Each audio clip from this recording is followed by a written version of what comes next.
Halo semuanya, perkenalkan nama saya Sherly Astutik dengan NIM 6424518 dari kelas 643A26. Izinkan saya memaparkan analisis sistematis terkait proyeksi dan efisiensi manajemen piutang perusahaan yang saya tuangkan ke dalam model perhitungan Excel berikut ini.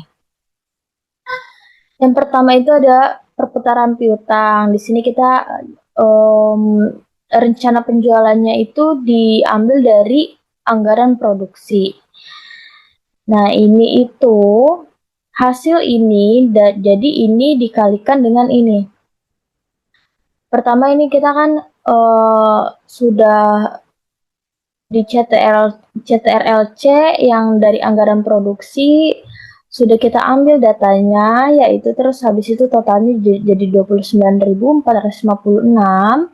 Nah, ini kan harga jual sebelumnya kita kan dapat 169.639.581 rupiah. Nah, terus kita ini, Januari dikali ini sama dengan hasilnya berapa, dan seterusnya kita sampai Desember. Jadi totalnya yaitu total semuanya yang ini udah, habis itu kita zoom dari atas sampai bawah, kita totalin. Ini jadi semuanya itu jadi 4,9 triliun rupiah gitu. Ya udah, selanjutnya perhitungan ini menghasilkan total penjualan sebesar 4,9 triliun rupiah. Presisi di sini sangat penting karena angka ini menjadi dasar perhitungan efisiensi di set berikutnya. Next, sekarang ke ringkasan eksekutif. Selanjutnya pada set ringkasan eksekutif saya mengevaluasi efisiensi penagihan tahun 2025. Dengan rata-rata piutang 832,7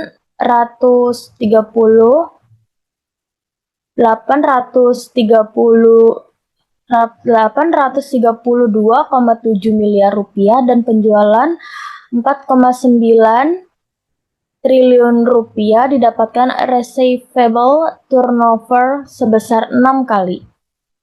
Artinya perusahaan berhasil menagih piutang sebanyak 6 kali setahun dengan rumus 360 dibagi 6 diperoleh average collection period selama 60 hari.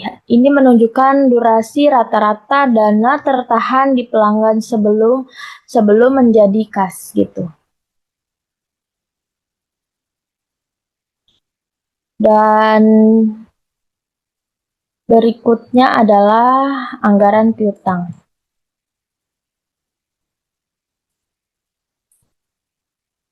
Terakhir pada set anggaran piutang tahun 2026, saya membangun model proyeksi kas. Saya menggunakan asumsi 40%. Saya menggunakan 40%, terus ini 60% gitu kan.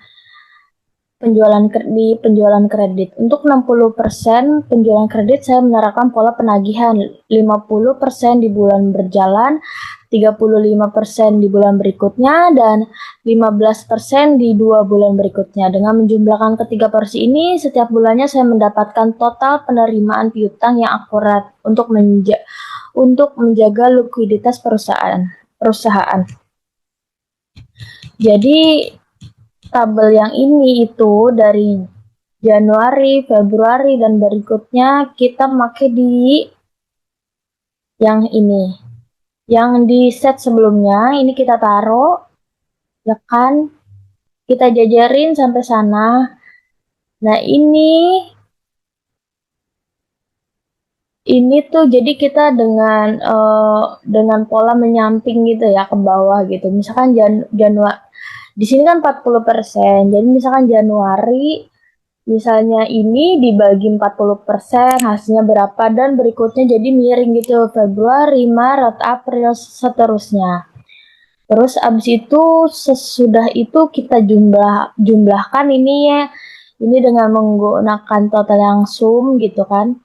Ini kita jumlahkan semua. Kita jumlahkan semuanya. Terus habis itu jika benar dia sama dengan ini. Ini dan ini itu sama. Kalau memang sudah sama berarti kalian benar untuk perhitungannya gitu. Jika ada yang kurang, minus atau apa, berarti ada yang keliru, entah ada yang typo gitu. Kalau misalnya dia sudah sama seperti ini, berarti perhitungan kalian benar. Terus sudah sebagai kesimpulannya, ketiga set ini saling terhubung secara otomatis untuk menghasilkan proyeksi keuangan yang realistis. Demikian penjelasan saya. Terima kasih atas perhatiannya. Assalamualaikum warahmatullahi wabarakatuh. A few moments later.